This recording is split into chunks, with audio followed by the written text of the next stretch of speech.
अंकुर जैन गाजियाबाद से पूछ रहे हैं कि भगवान जब कण कण में है फिर मंदिरों को इतना ही महत्व क्यों दिया जाता है? आपने पूजा पाठ की, क्या जानना हो जैन रीति और परंपराओं के बारे में? जिनके श्रीमुख से निकला हर वाक्य प्रतिध्वनि है जिनवाणी की, वो है जिन आगम के अथाह सागर, परम पूज्य संत शिरोमणि आचार्य श्री 108 विद्यासागर जी महाराज के परम प्रभावक शिष्य वक्ता मुनि श्री 108 प्रमाण सागर मंगल चातुर्मास हेतु विराजमान है अजमेर राजस्थान में। जानिए मुनि श्री 108 प्रमाण सागर जी महाराज के श्रीमुख से जैन धर्म के ज्ञान से जुड़ी अपनी हर शंका का समाधान। देवादिदेव 1008 श्री चंद्र प्रभु भगवान की, परम शांति विधायक श्री शांतिनाथ भगवान की, चिंतामणि श्री पार्श्वनाथ भगवान की, वर्तमान शासन नायक श्री महावीर भगवान की, 24 तीर्थंकर भगवंतों की, संत श्रोमणी 108 आचार्य गुरुवर श्री विद्यासागर जी महाराज की, पूज्य मुनि श्री प्रमाण सागर जी महाराज की, पूज्य मुनि श्री विराट सागर जी महाराज की। आइए बंधुओं, शंका समाधान के इस सत्र से हम आपके लिए जोड़ें। उसके पूर्व जो लोग इस कार्यक्रम को देश और दुनिया में देख रहे हैं, वे सभी लोग बेसब्री से इंतजार कर रहे हैं महाराज श्री के मंगल आशीष को ग्रहण करने के लिए। दोनों हाथों को जोड़ें, आपको भी मंगल आशीष मिले और उन सभी लोगों के लिए मंगल आशीष मिले। त्रिवार नमोस्तु करेंगे। हे महाराज श्री नमोस्तु, हे महाराज श्री नमोस्तु, हे महाराज श्री नमोस्तु। और आज समय रहेगा तो ऑनलाइन प्रश्नों को हम बाद में लेंगे। अभी सीधे सीधे हम यहां पर जो लोग उपस्थित हैं उनके लिए आमंत्रित कर रहे हैं। सबसे प्रथम प्रश्न के लिए आज जो गुणायतन परिवार में ट्रस्टी के रूप में सम्मिलित हुए हैं, श्री विवेक जी गाजियाबाद।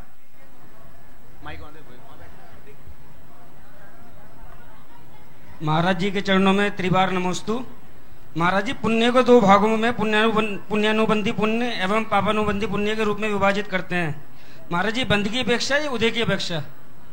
देखिए, पुण्यानुबंधी पुण्य और पापानुबंधी पुण्य, पहले तो इसका अर्थ जान ले।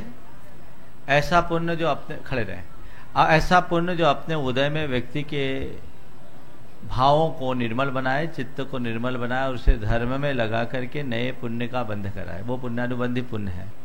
और पापानुबंधी पुण्य एक ऐसा पुण्य जो अपने उदय में व्यक्ति की बुद्धि को बिगाड़ कर भोगों में आसक्त करे और दुर्गति का पात्र बनाए, ये पापानुबंधी पुण्य है। तो ये इसका फल तो जब उदय होता है तब हमें दिखता है, लेकिन पुण्यानुबंधी पुण्य और पापानुबंधी पुण्य का उदय तब आता है जब हम इनका बंध करते हैं। विशुद्ध भाव के साथ जो धर्म की आराधना करते हैं वह पुण्यानुबंधी पुण्य का बंध करते हैं, और जो भौतिक आकांक्षाओं से जुड़ करके नाम यश प्रतिष्ठा आदि के मोह में पड़कर पुण्य का उपार्जन करते हैं उनको पापानुबंधी पुण्य होता है। ऐसा पुण्य बंध तो जाता है लेकिन अपने उदय में उसकी बुद्धि को बिगाड़ देता है, और ऐसे लोग बिन लादेन, सद्दाम हुसैन, बीरप्पन जैसे लोग होते हैं जो वैभव पाकर विकृत बुद्धि वाले होते हैं, एक समय तक पुण्य को भोगते हैं, बाद में दुर्गति के पात्र बनते हैं। तैयार रहें। मीता वैद इंदौर, मंजू शेट्टी जयपुर, मंजू पांड्या जयपुर और वर्षिका जैन जयपुर। मीता वैद इंदौर। गुरुदेव के चरणों में मेरा त्रैवार नमोस्तु। गुरुदेव, मैं मीता वैद इंदौर से। गुरुदेव, मेरी शंका यह है कि डर यानी फियर का फुल फॉर्म है forget everything and run away. तो हमारी आज की जो युवा पीढ़ी है वो सिचुएशन से फाइट करने की बजाय फ्लाइट यानी पलायन करना बेहतर समझती है, और इसी के कारण उनकी जो प्रॉब्लम्स है उनका प्रॉपर सॉल्यूशन मिल नहीं पाता और उनकी प्रॉब्लम्स और कॉम्प्लिकेटेड हो जाती है, जिससे कि वो फ्रस्ट्रेशन और डिप्रेशन जैसे साइकोलॉजिकल प्रॉब्लम्स का शिकार होते हैं। तो आपसे मेरी निवेदन है कि ऐसा समाधान दीजिए ताकि हमारी युवा पीढ़ी मतलब ऐसी सिचुएशंस को कैसे फेस कर सके। देखिए, बात बिल्कुल यथार्थ आपने प्रस्तुत की है। वस्तुतः जिन बातों से लोग डरते हैं वहाँ डरने जैसा कुछ है ही नहीं। जो लोग परिस्थितियों से घबराते हैं वे अपने जीवन से दूर भागते हैं। संत कहते हैं परिस्थितियों के प्रति घबराओ नहीं, उनसे भागो मत, अपितु उनके प्रति जागो, उनका सामना करो। आप देखिए कि अपनी परछाई जो होती है सदैव अपने पीछे चलती है। लेकिन जैसे आप अपनी परछाई की तरफ मुख कर ले, परछाई छोटी हो जाती है। ऐसे ही डर है या हमारी जितनी दुर्बलता है वो हमारे पीछे तब तक हावी होती है जब तक हम उनसे डरकर भागते हैं। यदि हम उनका सामना करने के लिए तत्पर हो जाएं तो अपने आप सब शांत हो जाए। लेकिन इसके लिए कुछ खास बातों की आवश्यकता होती है। सबसे पहले व्यक्ति का सेल्फ कॉन्फिडेंस स्ट्रांग होना चाहिए, विल पावर होनी चाहिए। आत्मविश्वास जिस मनुष्य का गहराता है वो छोटी छोटी दुर्बलताओं का शिकार नहीं होता। विल पावर, इच्छा शक्ति जिसकी प्रबल होती है, उसके जीवन में आने वाली छोटी मोटी बाधाएं उसका कुछ बिगाड़ नहीं पाती। तो self confidence, will power, positive thinking और पॉजिटिव एटीट्यूड, इन चारों को यदि व्यक्ति अपने जीवन में समाहित कर ले तो उसके जीवन में किसी भी प्रकार का डर, भय, चिंता, संताप जैसी बात नहीं होगी। और ऐसे व्यक्ति के जीवन में न किसी तरह का सेचुरेशन जैसी स्थिति दिखेगी, न डिप्रेशन जैसी स्थिति का सामना करना पड़ेगा। और इसके लिए उसे आध्यात्मिक प्रशिक्षण की आवश्यकता है। जीवन और जीवन की व्यवस्थाओं को ठीक ढंग से समझ लेने वाले व्यक्ति के सामने ऐसी परिस्थितियां नहीं आती। इसलिए सामना करो, मुकाबला करो। जीवन में जब भी कोई विषम परिस्थितियां आए तो उसे एक चुनौती के रूप में स्वीकार करो और अपनी कुशलता से उसे एक उपलब्धि में बदल दो। आप जितना डरोगे, डर आपके ऊपर हावी होगा।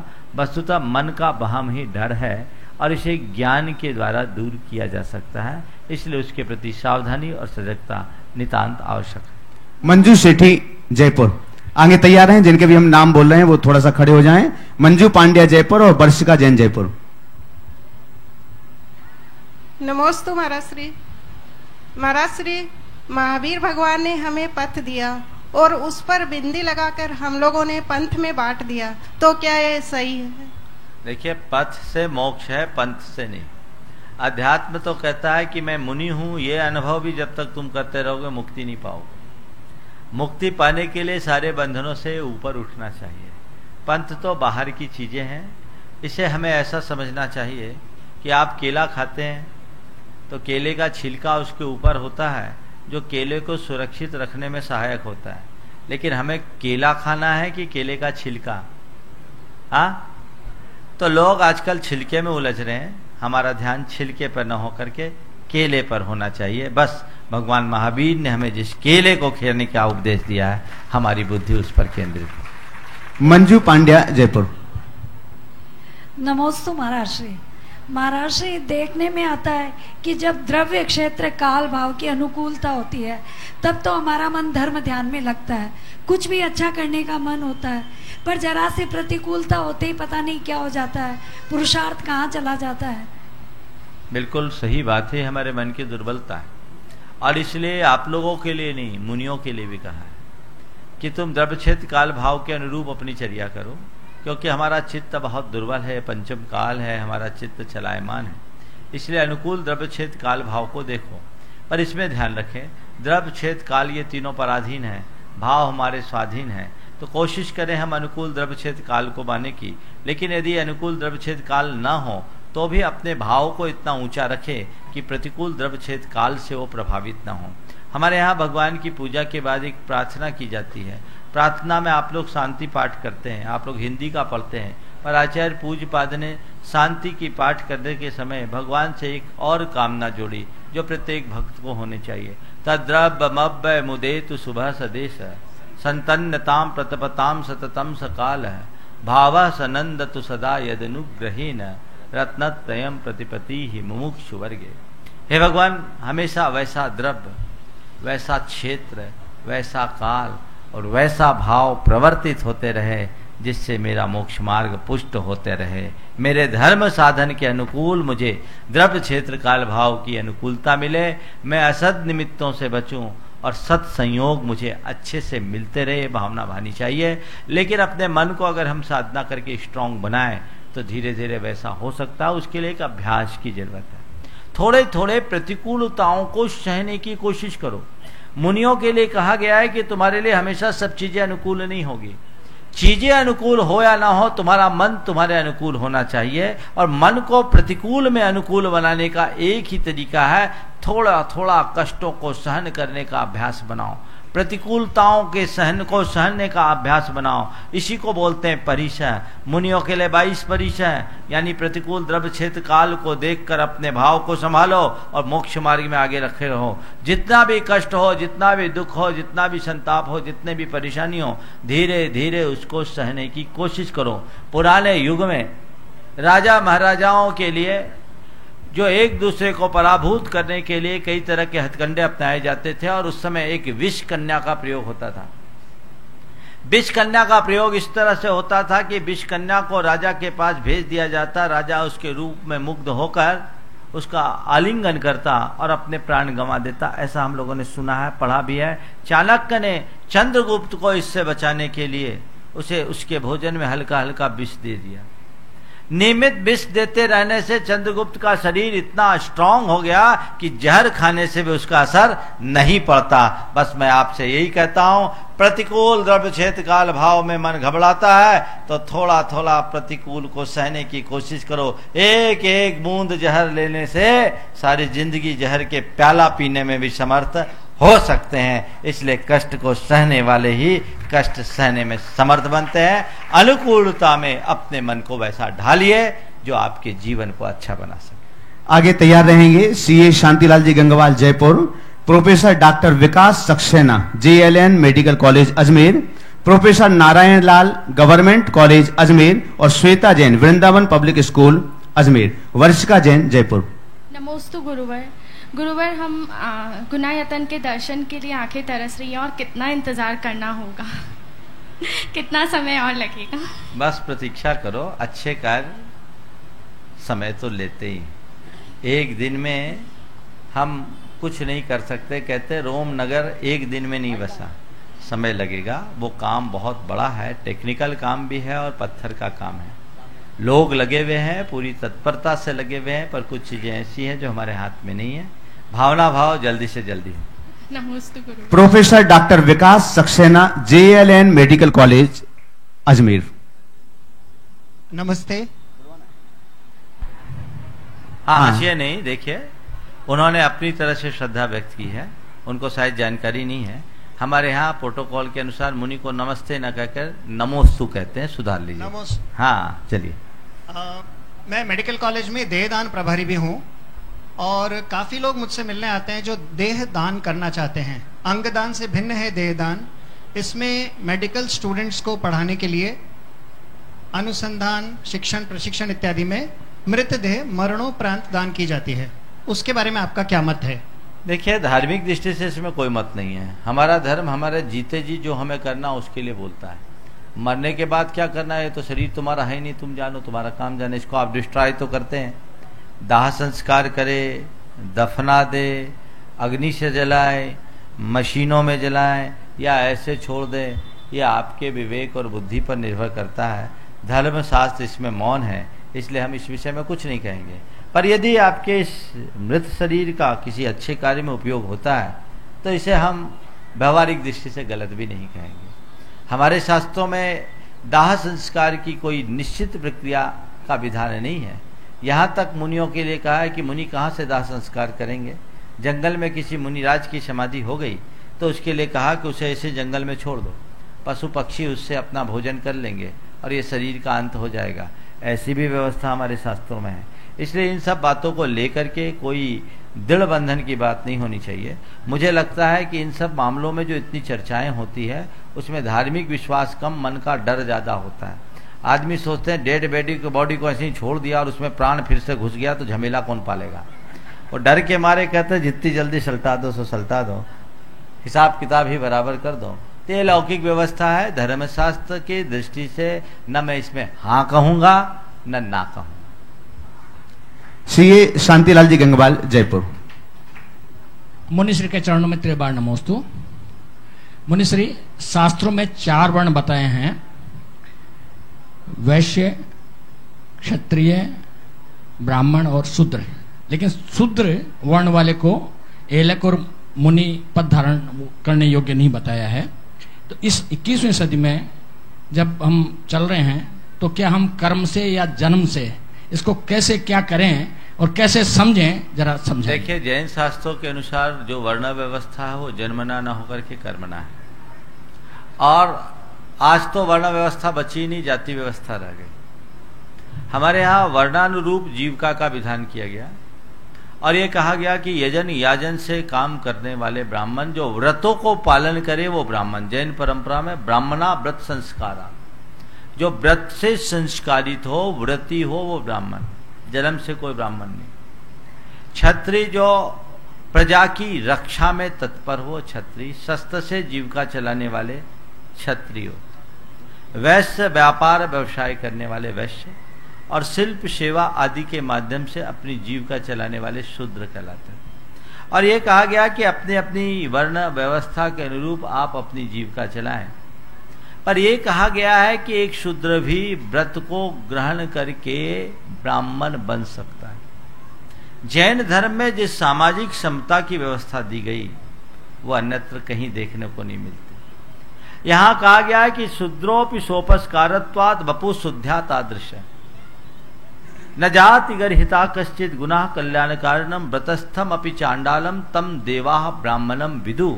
ये उक्ति जैन शास्त्रों कि चांडाल जैसा व्यक्ति भी व्रत को अंगीकार करके ब्राह्मणत्व को प्राप्त कर सकता है। इसलिए ब्राह्मणपना किसी की जन्म जात बपौती ना होकर उसके गुण की अभिव्यक्ति है, व्रत के बल पर वृद्धि हो सकती है। रहा सवाल दीक्षा का, तो दीक्षा की एक अलग व्यवस्था है। दीक्षा द्रव्य क्षेत्र काल भाव के अनुसार हो। आप कहते हैं कि शूद्र को मुनि न बना करके क्षुल्लक अवस्था तक बनाया जा सकता है। शूद्र छोड़िए, किसी क्षत्रिय ब्राह्मण और वैश्य वर्ण के अनुरूप काम करने वाले सभी व्यक्ति को मुनि नहीं बनाया जा सकता। मुनि उसे बनाया जा सकता है जो व्यक्ति लोक जुगुप्सा के कारण न हो, जिसके जीवन में प्रामाणिकता हो, दृढ़ वैराग हो, शारीरिक और मानसिक विकृति से युक्त न हो, आपराधिक छवि वाला ना हो, कर्जदार ना हो, नपुंसक ना हो, अन्य उसकी शारीरिक मानसिक विकृतियां ना हो या किसी सामाजिक अपराध से जुड़ा हुआ ना हो। तो उन सबको देखकर हमारी वर्तमान की जो समाज व्यवस्था, खासकर मध्यकालीन भारत की समाज व्यवस्था में वर्गवाद बहुत तेजी से हावी था। उन सब बातों को देखते हुए लोक निंदा का पात्र न बने, इसलिए हमारे यहाँ एक व्यवस्था बना दी गई कि शूद्र वर्ण में जन्म लेने वाला व्यक्ति क्षुल्लक अवस्था तक साधना करे, फिर अपनी अनुकूलता बढ़ा करके आगे करे। ऐसे हमारे यहाँ शूद्रों की बात जाने दीजिए, म्लेच्छ खंड से आगत मनुष्यों को भी, जो जन्मदा नीच गोत्री होते हैं, म्लेच्छ खंडी मनुष्य, जाति कर्म सबसे शून्य, उन म्लेच्छ खंड से आगत मनुष्यों को भी मुनि बनने का विधान मिलता है, और वो मुनि बन करके अपना कल्याण करते रास्ता। और एक बात और कि म्लेच्छ खंड से आगत मुनि की विशुद्धि और यहाँ के रहने वाले व्यक्ति की मुनि की विशुद्धि, जब दीक्षा लेने के बाद प्रथम अंतर मुहूर्त में यानी प्रथम क्षणों में जो विशुद्धि बताई गई, उसमें यह बताया गया कि यहाँ जन्म लेने वाले व्यक्ति की विशुद्धि से म्लेच्छ खंड से आकर के मुनि बनने वाले की विशुद्धि असंख्यात गुनी अधिक रही है। तो ये हमें समझना चाहिए, उसको उसी अनुरूप देखना चाहिए। पर ये सब कोई शाश्वत नियम नहीं है, ये द्रव्य क्षेत्र काल भाव के अनुसार हमें विचार करना पड़ता है। जब जहाँ की जैसी धार्मिक, सामाजिक और सामयिक परिस्थितियां होती है, हमें उसी अनुरूप निर्णय लेना होता। Professor Narayan Lal ji, government college Ajmer. मुनिश्री के चरणों में त्रिबार नमोस्तु। मुनिश्री, मैं कॉलेज में पढ़ाता हूं, और पढ़ाते वक्त जो अंदर से भाव आते हैं और जो मस्तिष्क कहता है, उसमें बड़ा संघर्ष रहता है। हमें पढ़ाना पड़ता है सर्वाइवल ऑफ फिटेस्ट। बड़ी मछली छोटी मछली को खा जाएगी, ताकतवर बनिए, संघर्ष करिए, कंपटीशन का जमाना है। और बचपन से सीखा ये जियो और जीने दो, छोटी मछली को भी जीने का उतना ही हक है। और भावना ये कमजोर होती है। तर्क, जिस जगह पर हम काम करते हैं वहां तर्कों की बात ज्यादा चलती है, भावनाओं की बात नहीं चलती। गाय तर्क से माता है या भावना से माता है, उसको खाना चाहिए या नहीं खाना चाहिए, इस बात पर कॉलेज के कैंपस में विवाद होता है। समझ में नहीं आता कि यह संघर्ष कम होने वाला है या और बढ़ने वाला है। देखिए, युग की विडंबना है, जब शुष्क बुद्धिवाद बढ़ता है तो ऐसी ही परिस्थितियां बनती हैं। वस्तुतः तर्क कहीं गलत नहीं है, पर केवल तर्क के लिए तर्क ठीक बात नहीं है। तर्क यदि तथ्य तक पहुंचने के लिए साधन बने तब तो वो तर्क सुतर्क है, लेकिन तर्क जब केवल तर्क के लिए होता है तो वो कुतर्क है। हमारे लिए आप जैसे घर परिवार में भोजन करने के लिए कोई व्यक्ति बैठा, तर्क करना, किसी बात की जांच पड़ताल करना एक हद तक सही है और एक हद तक गलत। आपकी धर्मपत्नी ने आपकी थाली में भोजन परोसा और आपने पूछा इसमें नमक है कि नहीं, ये सही है। पर अगर आप ये पूछो इसमें जहर तो नहीं है, ये गलत है। बात समझ में आई? पत्नी ने थाली परोसी और आपने अगर अपनी पत्नी से पूछा इसमें नमक डाला क्या, तो पत्नी को बुरा नहीं लगेगा, ये सही है। लेकिन आपने कह दिया इसमें जहर तो नहीं डाला, तो क्या होगा? आप विचार कर लो। आजकल लोग यही कर रहे हैं। लोगों का तर्क नमक डाला कि नहीं इस पर कम है, जहर डाला क्या इसका ज्यादा है। वो अपना जीवन जहरीला बना रहे हैं। इसलिए इस सीमा रेखा को ध्यान में रखकर आप तर्क ना करें और बुद्धि और भावना के मध्य तालमेल बनाकर जिए। मैं समझता हूं आपका आशय स्पष्ट हो गया होगा। आगे तैयार रहेंगे रश्मि गंगवाल किशनगढ़, निकिता जैन अजमेर, सचिन जैन जबलपुर और राजीव बेटिया जबलपुर, श्वेता जैन वृंदावन पब्लिक स्कूल अजमेर। श्वेता जैन दीजिए, दोनों जन उधर जाओ। महाराज जी नमोस्तु नमोस्तु महारुस्तु। महाराज जी, जैसा कि आप कहते हैं कि धर्म अपनी आत्मा से होता है, हमारी आत्मा ही हमारा भगवान है। और भगवान कैसे होंगे, उनकी चर्या कैसी होगी, वो तो हमें आपको देखकर पता चल जाता है। तो फिर हमारे दिगंबर जैन पंथ में मूर्ति पूजा और आदि क्रियाएं क्यों होती हैं, जैसे कि द्रव्य चढ़ाना और परिक्रमा करना? हम भी श्वेतांबरियों की तरह गुरु साधना और आत्म साधना क्यों नहीं करते हैं? मतलब सिर्फ वही क्यों नहीं करते हैं? और अगर हम ये क्रियाएं ना करें तो क्या हमारे धर्म में हानि होगी क्या? बहुत अच्छा सवाल किया है। निश्चित हमारी आत्मा हमारे भीतर है, हम ही परमात्मा है। लेकिन हमें उस परमात्मा का कभी दर्शन हुआ? हमें पता है कि हमारे परमात्मा क्या, हम अपने आप को देही रूप देखते हैं। राग रूप, देश रूप, मोह रूप, काम रूप, क्रोध रूप, लोभ रूप देखते हैं। तो हमें जिसके बारे में पहचान करनी है उसको आप कैसे पहचानते हैं? कोई नमूना चाहिए कि नहीं? हाँ, हमारे पास नमूना होता है तो हम उसको देखते हैं। हमारे पास कोई मॉडल होता है तो हम ये सोचते हैं कि ये मॉडल है और हमें इसको प्राप्त करना है। आत्मा ही परमात्मा है, तो परमात्मा है कैसा है हम कैसे जानेंगे? परमात्मा का रूप, रंग, शक्ल कैसी है हमको पता है क्या? नहीं है। तो अमूर्त आत्मा से हमारा परिचय नहीं है, और अमूर्त आत्मा से परिचय न होने के कारण हम उसका परिचय कैसे पाए? तो हमने बाहर में एक मूर्त आलम्बन स्थापित किया और उस मूर्त परमात्मा से अपने भीतर के अमूर्त परमात्मा की पहचान करते हैं। समझ गए?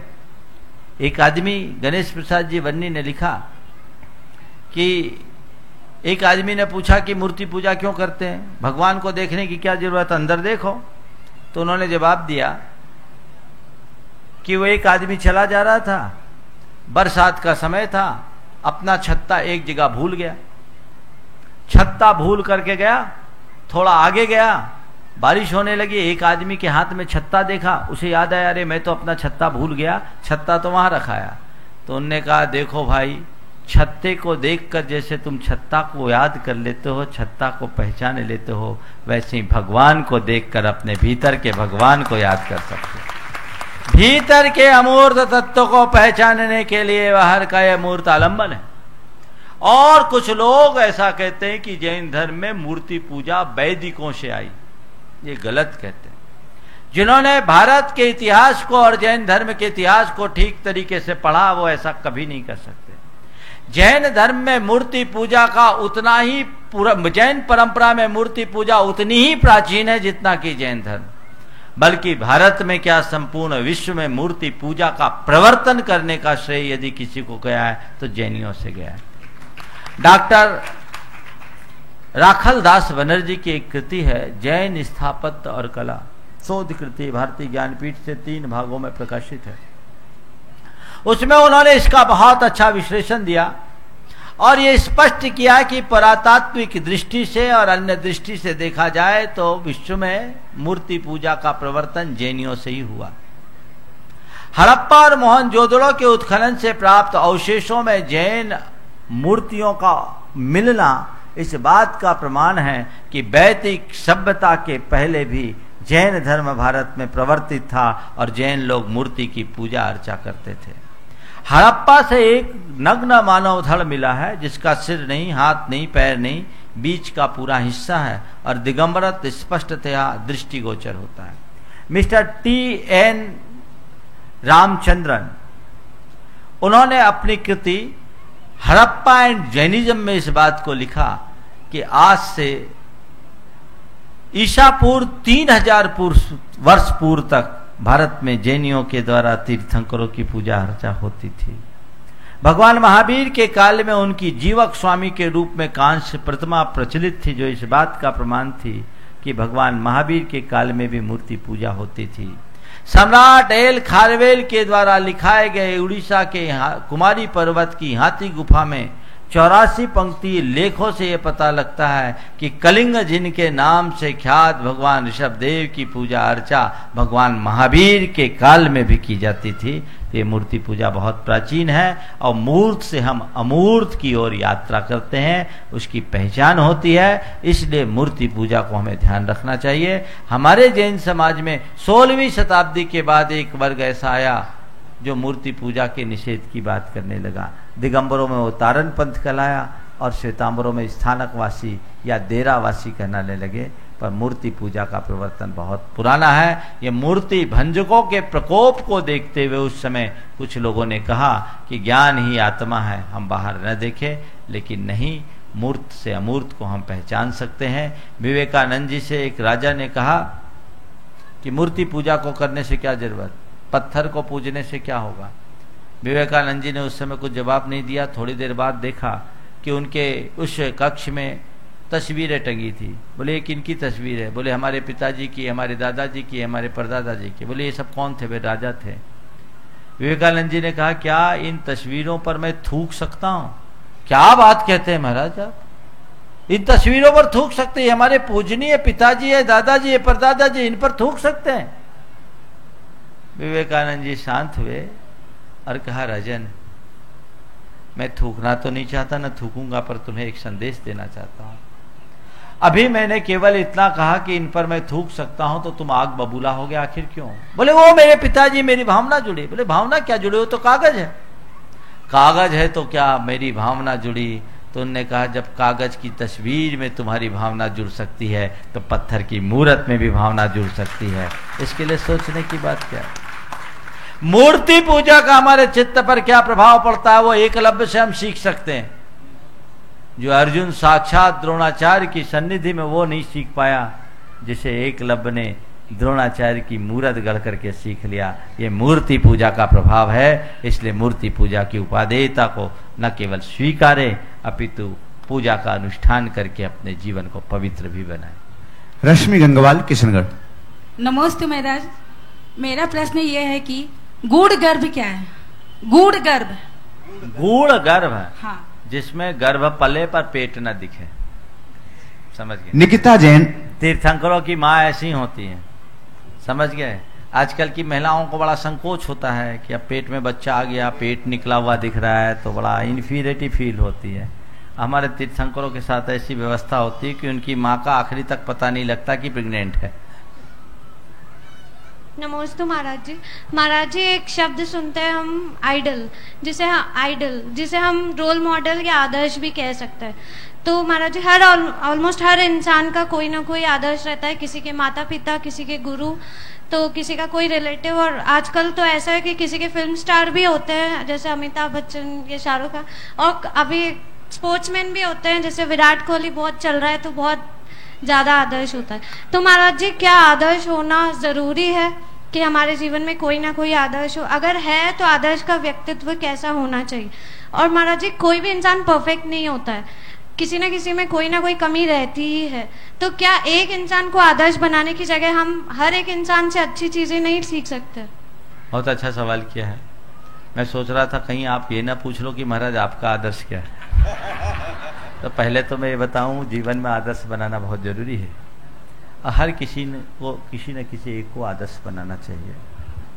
और मेरे भी आदर्श हैं और मेरे आदर्श एक ही हैं, वो है परम पूज्य गुरुदेव। मैं उनके पद चिन्हों पर चलता हूँ, उनके ही आदर्शों पर चलकर अपने आप को कृतार्थ करता हूँ। जब हम अपने किसी को एक आदर्श बना करके चलते हैं, वो हमारा रोल मॉडल होता है। उसको देखने से हमें प्रेरणा मिलती है, नया उत्साह जगता है और हम उसके गुणों के प्रति आकर्षित होते हैं। हमारे हृदय में जब उसके प्रति श्रद्धा बैठ जाती है तो वही हमारी वृत्तियों और प्रवृत्तियों का नियंत्रक हो जाता है, संप्रेरक हो जाता है, तो हमारे जीवन में कामयाबी बनाती है। रहा सवाल कि जिसे हम आदर्श बनाए, हो सकता है उसमें भी कुछ दुर्बलताएं हों, लेकिन कहते हैं कि जिन्हें तुमने अपना आदर्श बनाया उसकी अच्छाइयों को देखो, बुराइयों को अनदेखा करो। अगर बुराइयां देखोगे तो एक फूल के पास भी जाओगे तो तुम्हें फूल की जगह उसके कांटे दिखाई पड़ेंगे, और कांटे को देखोगे नीचे सड़ी गली पत्तियां दिखेगी, खाद दिखेंगे, वो तुम्हारे लिए फिर फूल से दूर कर देगा। तो तुम्हें चाहिए कि फूल के नज़दीक जाकर के भी तुम्हारे अंदर उतना ही प्रेम हो जितना दूर से उसके सौंदर्य और सुवास को देख करके होता है। जिसे हम आदर्श मानते हैं उसे हम सब तरह से आदर्श बनाकर चलते हैं। उसकी अच्छाई और बुराई दोनों को साथ साथ हम देख कर चलते हैं। बुराइयों को हम इग्नोर करते हैं, अच्छाइयों को अपने साथ रखते हैं। रहा सवाल कोई व्यक्ति परफेक्ट नहीं है, तो क्या हम अपना 10 आदर्श बनाएं? एक गाड़ी का एक ड्राइवर हो तो गाड़ी सही जगह जाएगी, और 4 ड्राइवर हो तो गाड़ी कहाँ जाएगी पता नहीं। इसलिए मेरी दृष्टि में आदर्श एक ही होना चाहिए। अच्छाइयाँ आप किसी से भी सीखें, लेकिन रोल मॉडल एक को बनाएं। एक लक्ष्य, एक आदर्श, एक ध्येय जब मनुष्य के जीवन में जुड़ता है तो अपने जीवन को ऊंचाई तक पहुंचा पाता है। सचिन जैन, मड़िया जी, जबलपुर। बस आगे तैयार रहेंगे। अजय सोमानी, अजमेर। राजीव बेटिया, पिशनहरी, जबलपुर। सुदेश जैन, हिसार, हरियाणा। और अशोक कोठिया, बांसवाड़ा। नमोस्तु महाराज जी, मैं सचिन जैन, जबलपुर पूर्वा मढ़िया जी से, सारी समाज की ओर से नमोस्तु। महाराज जी, हमें धर्म और पुण्य के कार्य करने में कई बार विरोध का सामना करना पड़ता है, तो महाराज जी हमें कोई ऐसा सूत्र दें कि हम उस कार्य को निरंतर करते रहें, हमारा मन उस दिशा से न भटके। धर्म के कार्य में अगर विरोध का सामना करना पड़े तो ये सोचो, विरोध में स्थिरता बनाए रखना ही सबसे बड़ा धर्म है, वही परम पुण्य है। कितना भी विरोध हो, विचलित ना हो, उस विरोध का विनम्र किंतु दृढ़ता के साथ सामना करो। विरोध में उखड़ो मत, विरोध का धीरे धीरे सामना। अजय सोमानी, अजमेर। माइक शीघ्रता से आगे भिजवाएं। नमस्ते महाराज जी, नमस्ते। सवाल तो मैंने पूछ लिया था, जवाब भी मिल गया था। कुछ संशय था जो मैं आपको दिया था, अच्छा, वो अलग से मिलके मैं बात करूँ। अच्छा, धन्यवाद। बहुत बढ़िया। राजीव बेटिया, बाबा पिशनारी, मड़िया, जबलपुर। सर्वप्रथम महाराज जी, मैं नर्मदा के पावन तट संस्कारधानी जबलपुर की ओर से, जहाँ पर आचार्य श्री और आपके चरण का बार बार हमें सानिध्य मिला है, और जहाँ आचार्य भगवंत की प्रेरणा सीधे सीधे प्रश्न पूछे, समय बहुत कम है क्योंकि बाकी लोगों को। मैं संस्कारधानी जबलपुर की ओर से आपके श्री चरणों में बारंबार नमोस्तु निवेदित करता हूँ। महाराज जी, प्रश्न ये है कि हमारे जो संत हैं, मुनि हैं, वो अहिंसा के ध्वजवाहक हैं, लेकिन देश पर अगर विपत्ति आ जाए, शत्रु हमला कर दे, तो मातृभूमि की रक्षा करने के लिए हमारे संतों के, हमारे मुनियों के क्या मर्यादाएं होनी चाहिए, क्या कर्तव्य होने चाहिए? देखिए, एक रहस्य की बात बताता हूँ। जैन शास्त्रों में ऐसा लिखा है, खड़े हो जाए। जैन शास्त्रों में ऐसा लिखा है कि कोई मुनि बने और मुनि जीवन का निर्वाह करते करते यदि राष्ट्र को उसकी आवश्यकता हो जाए तो मुनि पद का त्याग करके राष्ट्र की रक्षा के लिए सब कुछ अर्पित कर सकता है। और ऐसा उदाहरण भी हमारे यहां मिलता है। एक बड़ा आतताई राजा था, शायद राजा उदयन नाम था उज्जैनी का, नाम मैं भूल रहा हूं। और उस रातताई राजा ने एक आयरिका का हरण करके उसे अपनी रानी बना लिया था, साध्वी का। तब एक मुनि थे, नाम मैं भूल रहा हूं, पर यह कथा बहुत प्रसिद्ध है जैन परंपरा की। अपनी मुनि मुद्रा को तो छोड़कर, पहले वे एक राजा के मंत्री थे और मंत्री से विरक्त होकर के मुनि बने थे। उन्होंने राजपाट को, अपने मुनि मुद्रा को त्यागा और मुनि मुद्रा त्याग करके एक राजा के संपर्क में गए और उस दुष्ट राजा को, आतताई अत्याचारी राजा को हराकर अपनी बहन को छुड़वाया था। वो आयरिका के रूप में थी और धर्म की रक्षा की थी। हमारे यहाँ एक पुराने जमाने में 5 प्रकार के ब्रह्मचारियों में एक कुमार श्रमण होते थे। वो मुनि बनते थे। और उस समय कब तक के लिए मुनि बनते थे? जब तक हम शास्त्र का अध्ययन कर रहे तब तक मुनि बने। मुनि बनने के बाद वो गृहस्थ अवस्था को स्वीकार कर सकते थे। उसमें कई कारण बताए। उसमें परिसहों को न सहने के कारण आप गृहस्थी में जा सकते हैं। घर परिवार के लोगों को आवश्यकता होने पर, घर की स्थिति अनुकूल न रहने पर आप घर जा सकते हैं। और एक कारण बताया कि राजा को आवश्यकता पड़ने पर आप मुनि मुद्रा को छोड़ करके राजकर्मी बन सकते हैं और राज्य की सुरक्षा कर सकते हैं। ये हमारे शास्त्रों में उल्लेख मिलता है। वर्तमान में ऐसी स्थितियां नहीं है, इसलिए ये बातें आपको सुनकर के बड़े आश्चर्यकारी लगेगी, लेकिन इन सब का शास्त्रों में उल्लेख है। सुदेश जैन, हिसार, हरियाणा। श्रीमती सुदेश जैन आगे तैयार रहेंगे। अशोक कोठिया, बांसवाड़ा। राजेश कमलेश चौधरी, पथरिया। साथ में खड़े हो जाएंगे, प्रश्न एक ही पूछेंगे। नमोस्तु महाराज श्री, नमोस्तु महाराज श्री, नमोस्तु महाराज श्री। मैं सुदेश जैन, हिसार, हरियाणा से। महाराज श्री, मैं ये जानना चाहती हूँ कि जब 4 घातिया कर्म नष्ट हो जाते हैं और अरहंत भगवान भूमि से 5000 धनुष ऊंचे उठ जाते हैं, तो फिर उसके बाद में जब वे योग निरोध करते हैं तो कौन से कर्म का उदय होता है कि उन्हें भूमि पर आना होता है? तीर्थंकरों की कोई भी क्रिया कर्मोदय से नहीं होती, वो नियोक्ता होती है। ठान निषेध विहारा धम्मू उदेशो यदियो तेषिम। आचार्य कुंद कुंद कहते हैं भगवान का एक स्थान पर रुकना, बैठना, विहार करना, ये सब नियत होता है, नियोग से होता है। अशोक कोठिया, बांसवाड़ा। नमस्ते महाराज जी। हमारे देश में शुरू से ही नारियों को पूजा जाता है, लेकिन आजकल एक अभियान चल रहा है बेटी बचाओ। तो मेरी जिज्ञासा है महाराज श्री कि भारत इस देश में जहाँ नारियों को पूजा जाता है वहाँ पे इस तरह के अभियान की जरूरत क्यों आन पड़ी, और सच्चे अर्थों में बेटी को कैसे बचाया जा सकता है? देखिए, बिल्कुल सही बात आपने कही है कि जिस भारत में नारी को पूजा गया, उसी भारत में आज नारी को बचाने की बात सोचनी पड़ रही। इसकी वजह केवल ये है कि हमने अपनी समाज में एक कुव्यवस्था बनाई। दहेज जैसी कुपरंपरा समाज में इस तरह से विकसित हो गई कि लोगों के लिए बेटी भार होने लगी। फिर नारियां खुद में अपने अंदर हीनता का अनुभव करने लगी, और इसलिए पुरुष की अपेक्षा स्त्री को दोयम दर्जा दिया जाने लगा। इसलिए लोग नारी के प्रति उपेक्षा की बात करने लगे। भ्रूण हत्या जैसे कुकृत्य समाज में तेजी से बढ़ने लगे, और उसका दुष्परिणाम ये आया कि नर और नारी का लिंगानुपात बहुत तेजी से बिगड़ने लगा। अब समाज में एक चेतना जगी जिसमें कहा जा रहा है बेटी बचाओ, बेटी पढ़ाओ। मैं आपसे कहूँगा, नारी को बचाने की जो बात की जा रही है बिल्कुल अच्छी बात है। नारी को बचाया जाए, नारी को पढ़ाया जाए, पर ये शायद एकांगी है। नारी की सुरक्षा केवल उसके बचाने के उद्यम या पढ़ाने से नहीं होगी। नारी की सुरक्षा नारित्व को बचाने में होगी, और नारित्व को बचाने का मतलब उनकी लज्जा, उनकी मर्यादा, उनकी ममता, उनकी आत्मीयता और उनकी सात्विकता को सुरक्षित रखना। जब तक समाज इस दिशा में ध्यान नहीं देगा, नारी समर्थ होकर के भी कमजोर बनी रहेगी। आगे तैयार रहेंगे रीमा बाकलीवाल, अजमेर। आदित्य जैन, अजमेर। प्राची जैन, अजमेर। राजेश कमलेश चौधरी, पथरिया। गुरुदेव जी के चरणों में 3 बार नमोस्तु नमोस्तु नमोस्तु। गुरुदेव, मेरा प्रश्न है कि राग और मोह में क्या अंतर है? राग का मतलब होता है किसी के प्रति लगाव होना, और मोह का मतलब होता है उसी में पागल हो जाना। रीमा बाकलीवाल, अजमेर। नमोस्तु महाराज जी, मैं रीमा बाकलीवाल, वैशाली नगर, अजमेर से। भारत की संस्कृति ऋषि और कृषि की संस्कृति रही है, जहाँ पर जियो और जीने दो और ऋषि बनो या कृषि करो का नारा लगाया था। लेकिन महाराज जी, मेरा ये सरकार से अनुरोध है कि मैं आपके इस कार्यक्रम के माध्यम से दिगंबर और श्वेतांबर जैन समाज के 18 दिनों के पर्युषण पर्व में बूचड़ खाने बंद रहे का आग्रह करवाना चाहती हूँ। संपूर्ण अहिंसक शाकाहारी समाज एक साथ आवाज उठाएं कि देश में कत्ल खाने बंद हो और विदेश में मांस निर्यात पूरी तरह बंद रहे। पसीने की खाओ, खून की मत खाओ। महाराज जी, सर्वे के अकॉर्डिंग आजादी के समय 300 बूचड़खाने थे, लेकिन पिछले 8 ईयर से 36,000 लाइसेंस बूचड़खाने प्राप्त हो चुके हैं, और अनऑथराइज्ड लाइसेंस का तो हिसाब ही नहीं है। आज इस पीढ़ी को शाकाहार की तरफ मोड़ने की जरूरत है।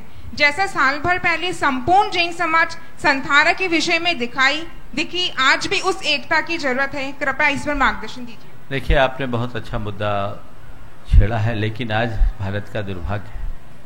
भारत में पहले कोई भी बात होती थी तो वो संवेदनाओं के आधार पर होती थी। उसका ये परिणाम था कि मुगल काल में भी जैनियों के पर्यूषण के टाइम में बूचल खाना बंद करने का फरमान जहांगीर जैसे राजा ने दिया, अकबर जैसे राजा ने दिया। लेकिन आज का समय बिल्कुल बदल गया। आज के समय में कोई भी बात उठती है तो उसे पॉलिटिकल मुद्दा बना दिया जाता है। बीच के दिनों में गोमांस को लेकर जिस तरह की राजनीति हुई वो किसी से छिपा नहीं है। लोगों को किसी की हिंसा अहिंसा और देश के विकास और विनाश से लेना देना नहीं है। लोगों को अपनी राजनीतिक रोटियों सेकने से फुर्सत नहीं मिल रही है। पिछले वर्ष सबने देखा है कि मुंबई में इस बात को लेकर किस तरह की गंदी राजनीति की गई। इसलिए हम इसे राजनीतिक शक्तियों के बल पर नियंत्रित करना आज के युग में व्यवहारिक नहीं समझते, क्योंकि जैन समाज बहुत अल्प है और व्यावसायिक समाज है, उसके सामने बड़ी ऐसी स्थितियां बनती हैं।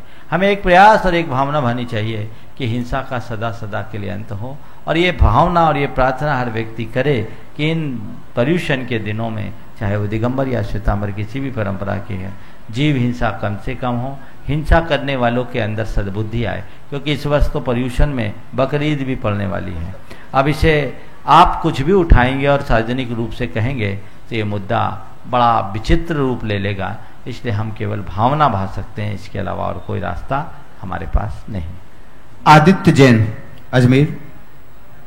नमस्ते महाराज जी, मेरा नाम आदित्य जैन है, मैं वैशाली नगर अजमेर से हूँ।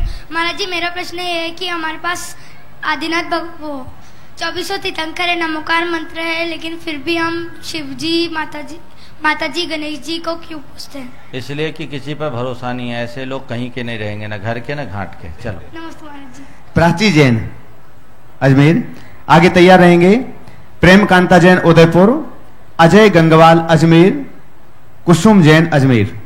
नमस्ते महाराज जी, मेरा नाम प्राची जैन है, मैं वैशाली नगर अजमेर से हूँ। महाराज जी, मेरा प्रश्न ये है कि खूब सारे बच्चे रात को खाना खाते हैं, उनके माता पिता कहते हैं रात को नहीं खाया करे। कुछ बच्चे मान जाते हैं, कुछ बच्चे नहीं मानते हैं। जो महाराज जी नहीं मानते उनके लिए हमें ऐसा क्या कहना चाहिए उनको, जिससे उनको एहसास हो जाए कि रात को नहीं खाया करे? उनको समझाना चाहिए कि देखो, आज तुम गलत काम करोगे तो उसका गलत परिणाम होगा। आज माँ बाप जो बोल रहे हैं, गुरुजन बोल रहे हैं, वो तुम्हारे भले के लिए कह रहे हैं, और उनकी बात को टालने वाला व्यक्ति जीवन भर दुखी होता है। इसलिए ऐसा कार्य कभी मत करो। अजय गंगवाल। नमस्ते गुरुवर, नमस्ते गुरुवर, नमस्ते गुरुवर। गुरुवर, आपके श्रीमुख से फिजिक्स का और अध्यात्म का दोनों का जो तालमेल 2-3 बार मुझे सुनने को मिला, विशेषकर ईथर का कंसेप्ट, और कल जो अल्ट्रासोनिक वेव्स के बारे में आपने बताया तो मैं सुनकर एकदम बड़ा अचंभित रह गया। और मैंने भी सोचा कि मैं जो फिजिक्स पढ़ाते हुए दैनिक जीवन से उनको जोड़ता रहता हूँ, तो मैंने भी सोचा इसको मैं अध्यात्म से जोड़ने का प्रयास करूँ। तो मैंने भी सोचा कि जिस प्रकार चार्ज से और मैग्नेट से जो मैग्नेटिक फील्ड और इलेक्ट्रिक फील्ड पैदा होता है वो दूरी के साथ घटता जाता है, तो जो आपका आभा मंडल है, ओरा है, वो भी दूरी के साथ क्या उसमें भी तीव्रता में कमी आती है या नहीं आती? और यदि आती है तो हमें आपसे इतनी दूरी क्यों सहन करनी पड़ती है?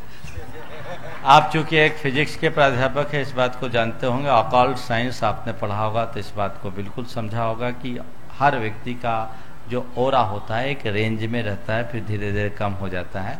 आपने कहा है इतनी दूरी हमसे क्यों सहनी पड़ती है? ये दूरी तो केवल क्षेत्र की है, भावों की दूरी नहीं होनी चाहिए। अगर आपकी भावों की दूरी नहीं है तो आप दूर रह करके भी पास रहेंगे। बस आज के इस सत्र को मैं बीच में ही विराम दूं। गुणायतन जैन धर्म का एक अति महत्वपूर्ण ऐतिहासिक कदम होगा, जो सारे लोक के जीवन के गुणात्मक परिवर्तन का आधार बनेगा, और जीवन का गुणात्मक परिवर्तन ही मोक्ष मार्ग में सहायक होगा। इतिहास का हिस्सा बनने का अवसर कुछ ही जीवों को प्राप्त होता है, या यूं कहिए कि कुछ भाग्यशाली जीव ही ऐसे कल्याणकारी अवसर का लाभ उठा सकते हैं। आइए आप भी यथाशक्ति दान करें, इस मुहिम का हिस्सा बनें।